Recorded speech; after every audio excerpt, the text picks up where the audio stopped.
ஜயதி சகல வித்யா வாஹினி ஜன்மசைலஹ ஜனிபத பரிவிருத்த ஸ்ராந்த விஸ்ராந்தி சாகி நிகில குமதி மாயா சர்வரி பாலசூர்யா நிகம ஜலதி வேளா பூர்ண சந்திரோ யதீந்திரஹ.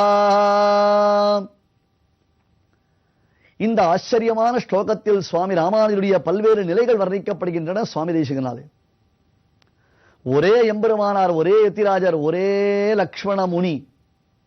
ஆனால் அவருடையதான அந்த தன்மைகள் நம்மால் அனுபவிக்கப்படும் பொழுது வெகு வித்தியாசமாக ஒவ்வொரு நிலைப்பாட்டில் ஒவ்வொரு விதமாக நாம் அனுபவிக்கிறோம். ஜயதி சகல வித்யா வாகினி ஜன்மசைலஹ. எல்லா கலைகளும் கேள்விகளும் உற்பத்தியாக கூடியதான ஒரு மாபெரும் பர்வதமாக சுவாமி ராமானுஜர் விளங்குகிறார். ஆம், இந்த நதிகள் எப்படி ஒரு மலையின் மீது உண்டாகின்றனவோ அதுபோல சுவாமி இங்கே அவரிடமிருந்து எல்லா கலைகளும் பிரவகிக்கின்றன.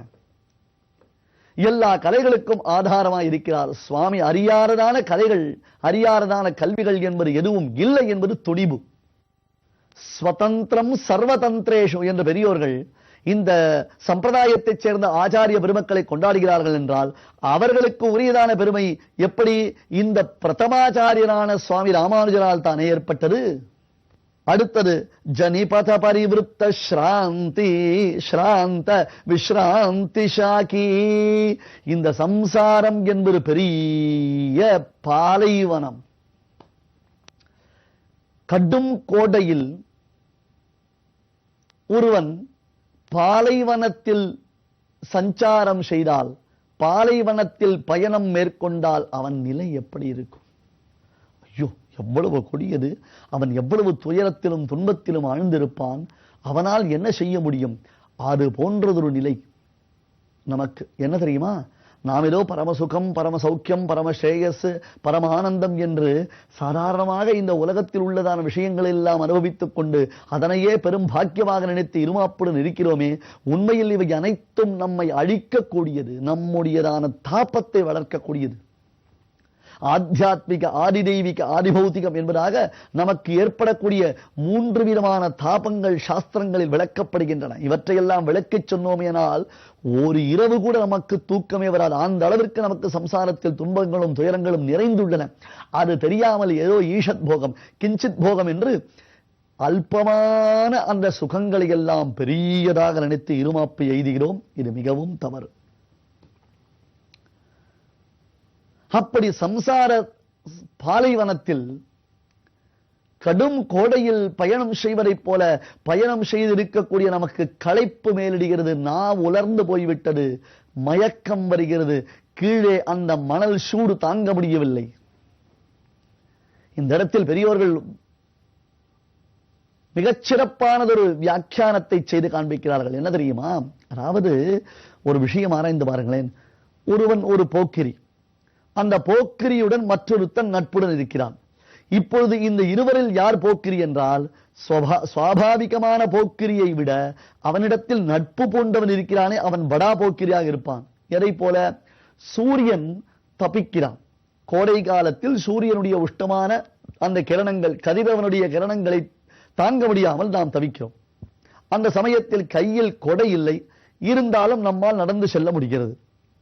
ஆனால் அதே சமயம் நடந்து செல்லும் பாதையில் நம் காலில் காலணி அணியாமல், காலில் காலணி அணியாமல், செருப்பு போட்டுக் கொள்ளாமல் நடக்க முடியுமோ? ஏனென்றால் அந்த மண் அல்லது தார் அது கொதிக்கிறது. ஐயா, பூமியினுடைய இயற்கை தன்மை கொதிப்பானது அல்ல, மண்ணினுடைய இயற்கை தன்மை குளிர்ச்சியானதுதான். ஆனால் சூரியனுடைய வெண்மையான அந்த கிரணங்களினாலே, கிரணங்களுடைய சம்பந்தத்தினாலே மணல் கொதிக்கிறது. அதன் மீது நம்மால் கால் வைத்து நடக்க முடியவில்லை. இப்பொழுது பாருங்கள், சூரியனை விட அவனிடமிருந்து தேஜஸை வாங்கி வெளிப்படுத்தும் மணலுடைய உஷ்டம் அதிகமாக இருக்கிறது அல்லவா? எதை போல ஒரு போக்கிரியின் சம்பந்தம் பெற்ற இன்னொருத்தனும் அவன் பெரிய போக்கிரியா இருப்பதை போல என்று பூர்வர்கள் இந்த விஷயத்தை காண்பிக்கிறார்கள். அந்த தாபத்தில் இருக்கும் நமக்கு ஒரு மிக பிரம்மாண்டமான குளிர்ச்சியானதொரு ஆலமரம் எதிர்ப்பட்டது என்றால் எவ்வளவு ஆனந்தம் ஏற்படும்! அந்த குளிர்ச்சியான ஆலமரத்தின் நிழலில் நாம் இளைப்பாறுவதற்கு எவ்வளவு ஆனந்தப்படுவோம்! அம்மா, ஒரு இடம் வந்தது, நிழல் நிழல் கிடைத்தது. அப்பா, நிர்வாணாய தருச்சாயா தப்தஸ்ஸி விசேஷதா என்பார்கள். ஒரு மொட்டை மரத்தின் நிழல் கூட நமக்கு போதுமானதா இருக்கும். இந்த சமயத்தில் கிளைத்து செழித்து படர்ந்திருக்கக்கூடிய அடர்ந்த ஆலமரத்தின் நிழல் நமக்கு எவ்வளவு ஆனந்தத்தை அளிக்கும். அதுபோன்று தான் சம்சார தாப்பத்தில் தவிக்கும் நமக்கு சுவாமி ராமானுஜர் நிழல் தரும் பெரிய ஆலமரமாக விளங்குகிறார். ஜனிபத பரிவிருத்த ஸ்ராந்த விஸ்ராந்தி ஷாகி. இந்த சம்சார பாதையில், சம்சார பாலையில் நடந்து நடந்து துன்பத்தினால் துயரத்தினால் வருத்தமுற்று வெம்மையுற்று அதனால் உள்ளம் நடுங்கி வருந்தி கலங்கி ஒளிந்திருப்பவனை ஆறுதல் படுத்தக்கூடிய குளிர்ச்சியான நிழல் எது என்று கேட்டால் இதுதான், சுவாமியினுடைய சம்பந்தம் தான். ஆகையினால் இது ஜனிபத பரிவிருத்தி ஸ்ராந்த விஸ்ராந்தி ஷாகி நிகம நிகில குமதி மாயா ஷர்வரி பாலசூர்யா.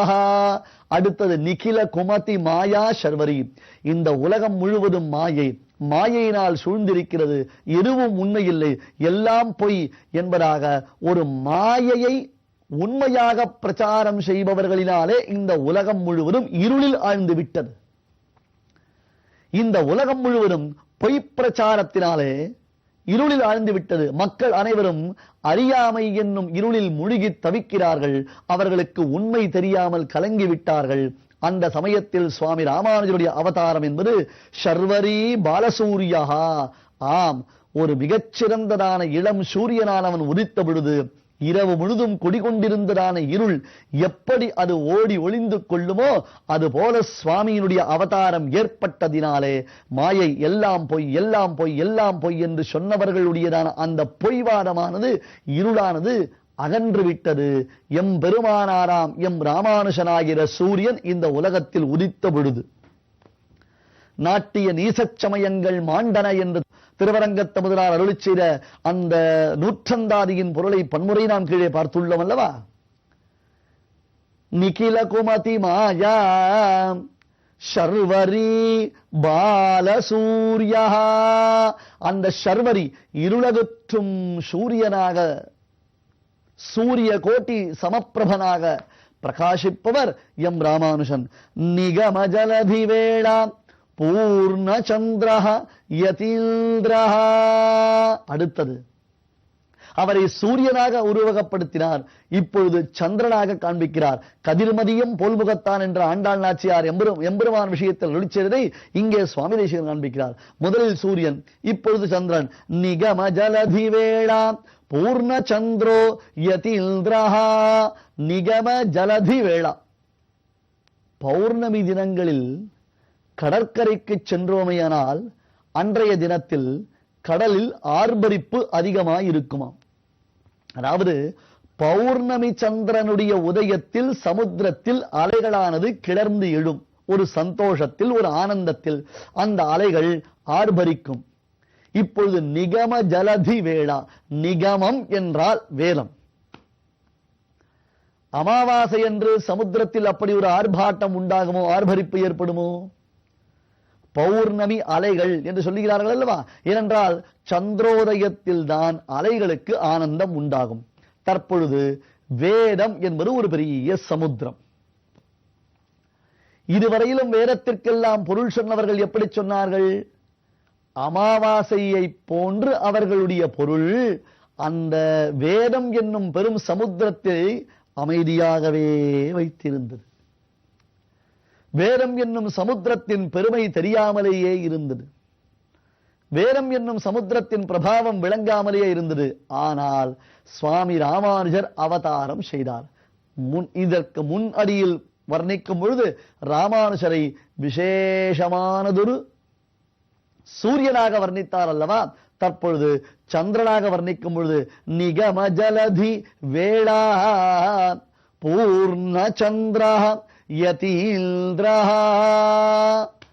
வேதம் என்னும் அழகிய கடலானது சுவாமி ராமானுஜரை பார்த்த மாத்திரத்தில் ஆனந்தத்தினால் அப்படியே பொங்கி கிளர்ந்து பிரவகிக்கின்றது.